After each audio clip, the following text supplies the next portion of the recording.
राज्यामध्ये अनेक ठिकाणी युतीमधल्या पक्षांमध्ये वाद आहेत. महाविकास आघाडीमध्ये सुद्धा याआधी काँग्रेस राष्ट्रवादीच्या नेत्यांमध्ये स्थानिकचे वाद होतेच.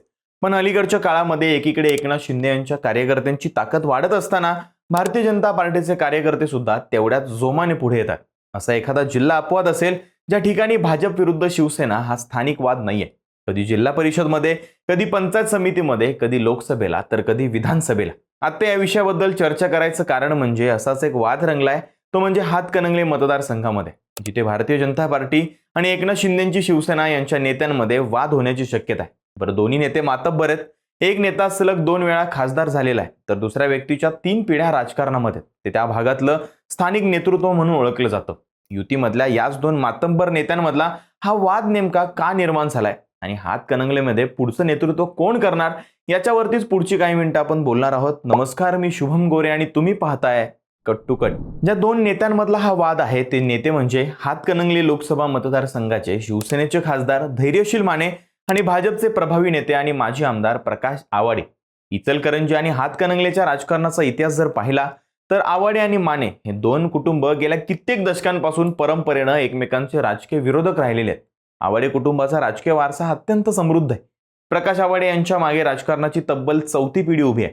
त्यांचे वडील कल्याणप्पा आवाडे हे हातकणंगलेचे खासदार राहिलेले आहेत. प्रकाश आवाडे यांच्या पत्नी इचलकरंजीच्या नगराध्यक्ष राहिलेल्या आहेत. प्रकाश आवाडे स्वतः 2दा आमदार आणि राज्यामध्ये वस्त्रोद्योग मंत्री राहिलेले आहेत. 2019च्या विधानसभा निवडणुकीच्या तोंडावरती प्रकाश आवाडे यांनी काँग्रेसच्या जिल्हाध्यक्ष पदाचा राजीनामा दिला होता आणि अपक्ष म्हणून निवडणूक लढवली होती आणि त्यामध्ये त्यांनी दणदणीत विजय सुद्धा मिळवला होता. त्यानंतर त्यांनी भाजपची जवळीक वाढवली, भाजपमध्ये प्रवेश केला आणि 2024च्या विधानसभा निवडणुकीमध्ये त्यांनी भाजपच्या वरिष्ठांशी असलेल्या आपल्या संबंधाचा असा काही वापर केला की भाजपचे माजी राज्य उपाध्यक्ष आणि माजी आमदार सुरेश हाळवणकर यांचा दावा डावलून प्रकाश आवाडे यांनी आपले पुत्र राहुल आवाडे यांना भाजपची उमेदवारी मिळवून दिली आणि त्यांना निवडून सुद्धा आणलं. इतकंच नाही तर प्रकाश आवाडे यांची नात सानिका आवाडे या सध्या जिल्हा परिषदेच्या सदस्य आहेत. आवाडे यांची ताकद एवढी आहे की जवाहर साखर कारखान्याच्या कार्यक्रमासाठी त्यांनी थेट देशाचे गृहमंत्री अमित शहा यांना इचलकरंजीमध्ये आणलं होतं.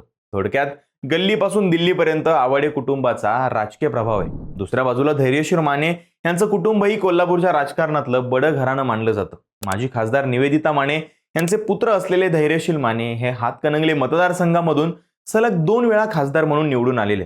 2019च्या निवडणुकीमध्ये त्यांनी स्वाभिमानी शेतकरी संघटनेचे प्रमुख असणारे राजू शेट्टी यांचा पराभव करत सर्वांचं लक्ष वेधून घेतलं होतं. शिवसेनेतल्या फुटीनंतर धैर्यशील माने यांनी एकनाथ शिंदे यांच्या गोटामध्ये प्रवेश केला. त्या भागातलं ते तरुण आणि आक्रमक नेतृत्व म्हणून ओळखलं जातं. मागच्या लोकसभा निवडणुकीच्या वेळीही प्रकाश आवाडे हे लोकसभेची निवडणूक लढवण्यासाठी अत्यंत उत्सुक होते. त्यांनी उमेदवारी अर्ज भरण्याची तयारी सुद्धा केली होती. परंतु तत्कालीन मुख्यमंत्री एकनाथ शिंदे आणि भाजपच्या वरिष्ठ नेत्यांनी मध्यस्थी केली आणि प्रकाश आवाडे यांनी माघार घेतली आणि महायुतीचे अधिकृत उमेदवार म्हणून धैर्यशील माने यांच्या प्रचारामध्ये उतरून त्यांनी त्यांच्या विजयामध्ये मोलाचा वाटा उचलला. पण मनात कुठेतरी खासदार होण्याची इच्छा होतीच आणि त्यासाठीच आवाडे यांनी आत्ता मोर्चेबांधणी करायला सुरुवात केली असं चित्र बघायला मिळतंय. इचलकरंजी पॉवरलूम असोसिएशनच्या सभेमध्ये आवाडे यांनी असं स्पष्ट केलं की त्या काळामध्ये इचलकरंजीमध्ये 40 लाख रुपयांची अशा 10,000 ऑटोलूम्स येणार आहेत. कामगारांसाठी घरकुल योजना राबवली जाणार आहे. वस्त्रोद्योगाला मंदीतून बाहेर काढण्यासाठी आणि जागतिक दर्जाचं ब्रँडिंग करण्यासाठी केंद्रीय पातळीवरती धोरणात्मक निर्णय घेण्याची गरज आहे आणि हे प्रश्न सोडवण्यासाठी मला केंद्रीय सत्तेमध्ये म्हणजेच दिल्लीला पाठवा असं थेट आवाहन त्यांनी उद्योजकांना केलं. आवाडे यांच्या आव्हानाला उपस्थित यंत्रमागधारकांनी हात उंचावून जोरदार पाठिंबा दिला. पण आवाडे यांचा हा दावा माने आणि हाळवणकर सारख्या महायुतीतील नेत्यांना पचवणं कठीण जात आहे.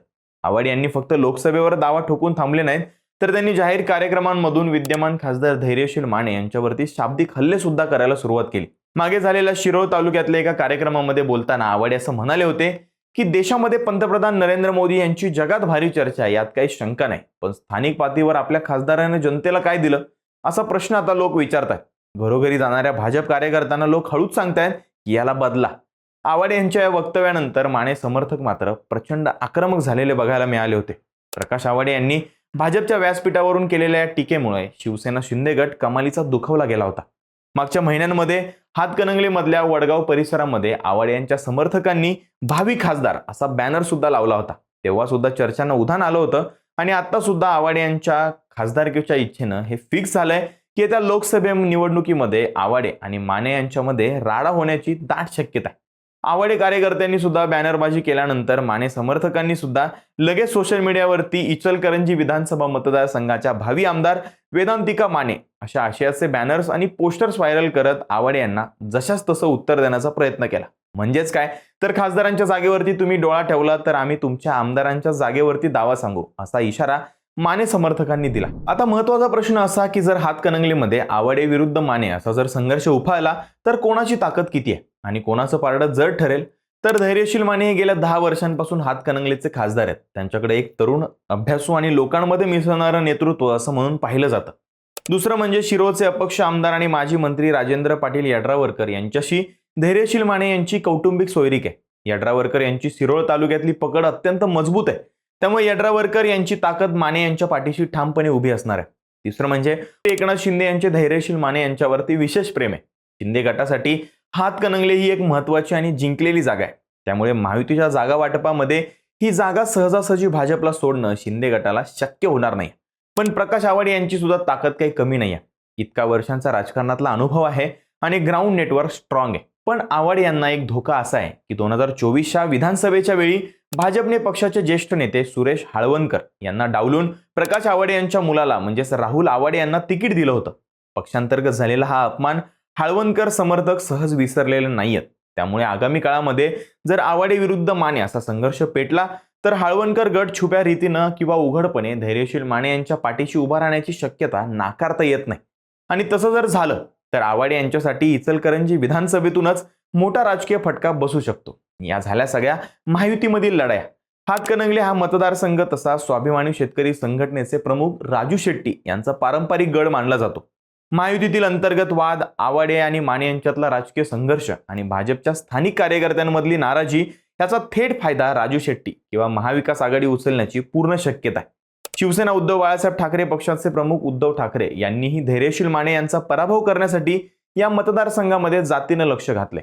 त्यामुळे ही लढाई वाटते तितकी सोपी नसणार आहे. प्रकाश आवाडे यांनी दिल्ली वारीची इच्छा व्यक्त करून हातकणंगले लोकसभेच्या पटलावर आपला फासा फेकलाय. पण एकनाथ शिंदे आपली लोकसभेची जागा सोडणार नाहीत हेही तितकंच खरं. मग आता भाजपने दिलेल्या स्वबळाच्या नावावरती आवाडे स्वतंत्र लढतात का की खासदारकीसाठी शिवसेनेचं चिन्ह हातात घेतात हे बघणं खूप इंटरेस्टिंग असणार आहे. तुम्हाला काय वाटतं? हातकणंगलेमधून पुढचा खासदार कोण होणार? कमेंट्समध्ये आम्हाला नक्की सांगा आणि अशाच राजकीय विश्लेषणांसाठी कट टू कट या यूट्यूब चॅनलला सबस्क्राईब करायला विसरू नका.